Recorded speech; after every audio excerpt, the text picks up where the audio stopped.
1973 fue un año decisivo por múltiples razones. En primer lugar, terminó la dictadura militar que se había iniciado en 1966 y que tenía como presidente en ese momento al general Lanusse. Además, fue el año en el que el peronismo pudo volver a presentarse por primera vez en elecciones después de una proscripción de 18 años y el año en el cual Perón volvió al país. Y también en el 73 estallaron las tensiones internas al peronismo entre la izquierda y la derecha, y por eso para mucha gente fue un año que empezó como una gran esperanza y terminó con un gran desencanto. El año empezó con la campaña electoral para las elecciones presidenciales, en las cuales, como Perón no podía presentarse, designó en su lugar al dirigente peronista Héctor Cámpora. La campaña fue llevada adelante por el sector de izquierda del movimiento, lo que Perón llamaba la Juventud Maravillosa. Terminó en un triunfo. Cámpora sacó casi el 50% de los votos y se dispuso a asumir el 25 de mayo del 73. Ese día fue una gran fiesta popular. Había una plaza de Mayo colmada y cientos de miles de personas en las calles. Estaban presentes el presidente socialista de Chile, Salvador Allende, y el presidente socialista de Cuba, Osvaldo Ortigoz, como una forma de mostrar el giro hacia la izquierda que se estaba viviendo en América Latina. Esa misma noche se produjo la realización de una de las promesas de campaña, que era la libertad de los presos políticos, muchos de ellos integrantes de organizaciones guerrilleras. Una multitud se dirigió a la cárcel porteña de Villa Devoto para garantizar esa liberación, en lo que se conoció como el Devotazo. En los días siguientes hubo un clima de euforia por el fin de la censura y el fin del autoritarismo, y los peronistas esperaban que ahora su líder, Perón, volviera al país. Para la izquierda del movimiento peronista había llegado la hora de construir la patria socialista. A este periodo se lo conoce como la primavera camporista, pero fue una primavera que duraría muy pocas semanas.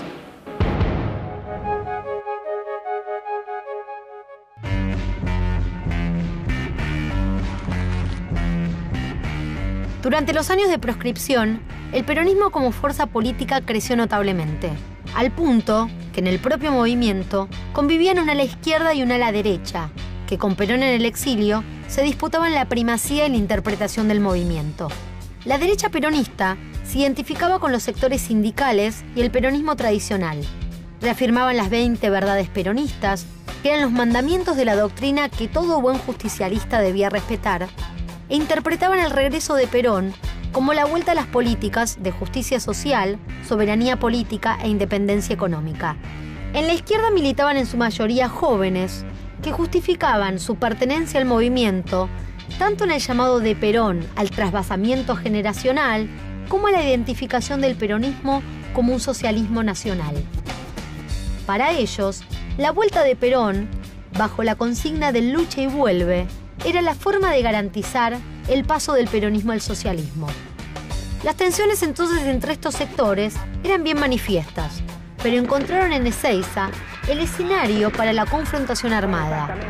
Esta inicial discusión por ocupar los lugares más importantes en el palco derivó en una batalla campal en la que se enfrentaron las huestes del coronel Osinde y militantes que luego formarían parte de la AAA, es decir, estos sectores vinculados al ala derecha del peronismo, con los militantes armados de la tendencia revolucionaria. Nuevamente empezaron a producirse incidentes. 1973 fue un fuerte año de crisis mundial cuando el petróleo se incrementó su precio, producto del boicot que los países exportadores de petróleo, los países de la OPEP, establecieron contra Estados Unidos y otros países en repudio a la política que Israel estaba desarrollando en Siria y en Egipto. Justamente ese año se produjo la guerra de Yom Kippur, o la guerra de Ramadán o guerra de octubre, cuando Israel atacó a Egipto y Siria, es decir, dos países árabes donde la resistencia palestina era muy importante. Al mismo tiempo que se producía esta crisis en Oriente Medio y esta crisis del petróleo, se dieron en París conversaciones de paz importantes que llevaron a los acuerdos de París para garantizar el retiro de las tropas de Estados Unidos que hace casi una década estaban interviniendo en Vietnam. Ese mismo año en América Latina se dieron dos procesos políticos fundamentales. El primero, el 11 de septiembre de 1973, cuando Pinochet, el jefe de las Fuerzas Armadas chilenas, con la asistencia de la CIA y de Estados Unidos, produjo un golpe contra el gobierno de Salvador Allende, el primer presidente socialista que había llegado al poder por elecciones en América Latina. Ese mismo año también se produjo un golpe de Estado en Uruguay que iniciaría 12 años de gobiernos militares. Por la liberación de la patria del yugo marxista, y la restauración del orden y de la institucionalidad.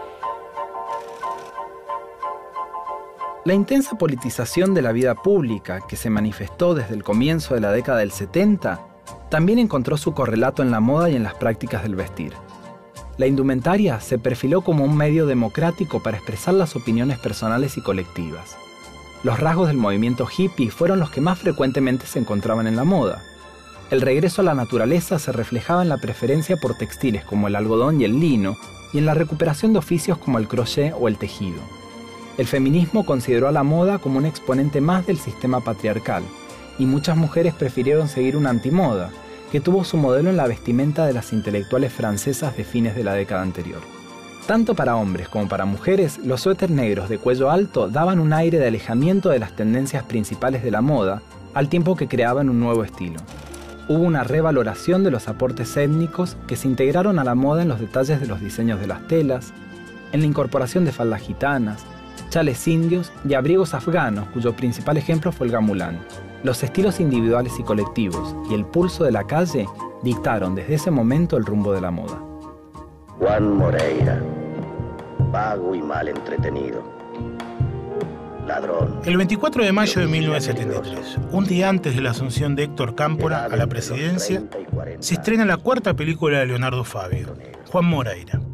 Para este momento, Fabio es un reconocido cantante y militante peronista. La película, antes que nada, es una fábula, un cuento, sobre un delincuente rural que vivió a fines del siglo XIX y que se había convertido en una leyenda y parte de la cultura popular argentina.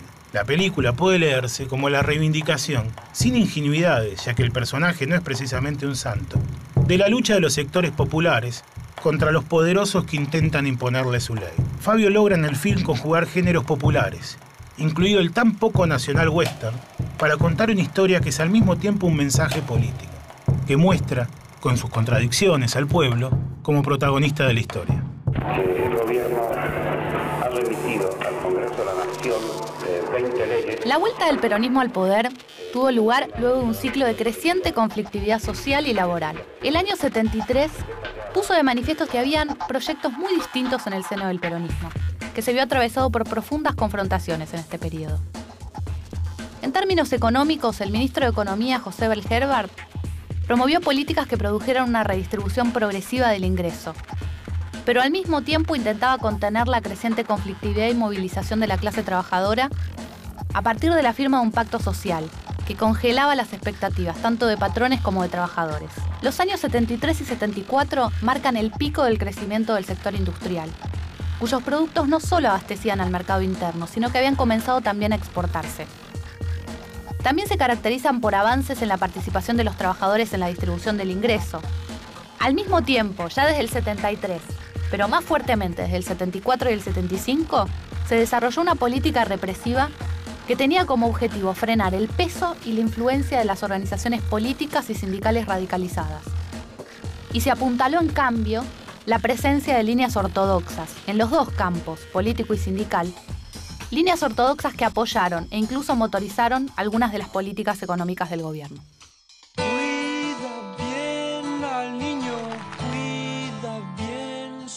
Después de Almendra vino Pescado Rabioso, y cuando Pescado Rabioso casi había dejado de existir como grupo, apareció el disco Artaud.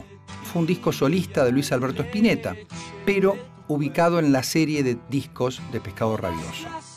Un disco de vanguardia dentro del rock nacional, al que por entonces llamábamos música progresiva. Partiendo de la lectura de la obra del escritor surrealista Antonin Artaud, Luis Alberto Spinetta compuso un disco irreverente, distinto desde su misma tapa, esa de esquina puntiaguda, que no entraba en ningún mueble ni en ninguna batea de las disquerías. Artaud, el disco, dejó perplejo a muchos y cautivó a otros tantos. La revista Pelo, nuestra guía de afinidades electivas de aquellos años, dijo que Artaud era la obra más libre y hermosa que la música joven argentina había concebido hasta la fecha. Un año interesante y un año intensamente político, 1973. Y en cierto modo, Artaud fue, por su intransigencia musical y poética, un disco de confrontación. Rock, la música dura, la suicidada por la sociedad, dijo Spinetta la noche en que presentó el disco en el Teatro Astral. Con esta sangre alrededor. La primavera camporista tuvo el sello de la izquierda del peronismo, que quería la patria socialista, pero pronto se hizo evidente que para la mayoría de los sindicalistas y para la derecha peronista este no era el camino a seguir. Estas tensiones estallaron pronto cuando Perón decidió volver al país, el 20 de junio de 1973, y se preparó un gran acto para recibirlo en Ezeiza. Ese día hubo unas 2 millones de personas presentes, en la que fue hasta entonces la movilización más grande de la historia argentina, por lo menos hasta el Bicentenario en 2010. La organización estuvo a cargo de la derecha peronista y de los sindicalistas, pero antes de que bajara el avión, antes de que empezara el acto, desde el palco donde estaban los organizadores, se empezó a disparar sobre la multitud, causando corridas, pánico y un número de muertos que nunca pudo precisarse con exactitud. Lo que sí quedó claro ese día fue que el peronismo estaba en crisis, que había grandes tensiones internas y que la derecha empezaba a avanzar. De hecho, el presidente Cámpora, ligado a la izquierda del movimiento, fue obligado a renunciar y lo reemplazó Raúl Lastiri, que lo hizo de manera interina, hasta que se llamaron nuevas elecciones el 23 de septiembre. En ellas ganó por tercera vez en su vida el ya anciano Perón, con más del 60% de los votos, y su vicepresidente iba a ser su mujer, Isabel Martínez de Perón. 2 días después, José Ignacio Rucci, máximo referente del sindicalismo y secretario general de la CGT, fue asesinado en Buenos Aires. Todo el mundo atribuyó ese atentado a la organización armada de la izquierda peronista, Montoneros. Así quedó claro que aún con Perón en el poder, era imposible que hubiera unidad en el peronismo. Así, este 1973 tan decisivo, en el cual el peronismo había vuelto al poder después de casi 2 décadas de proscripción, terminó con una escalada de violencia que pronto precipitaría al país a la peor época de su historia.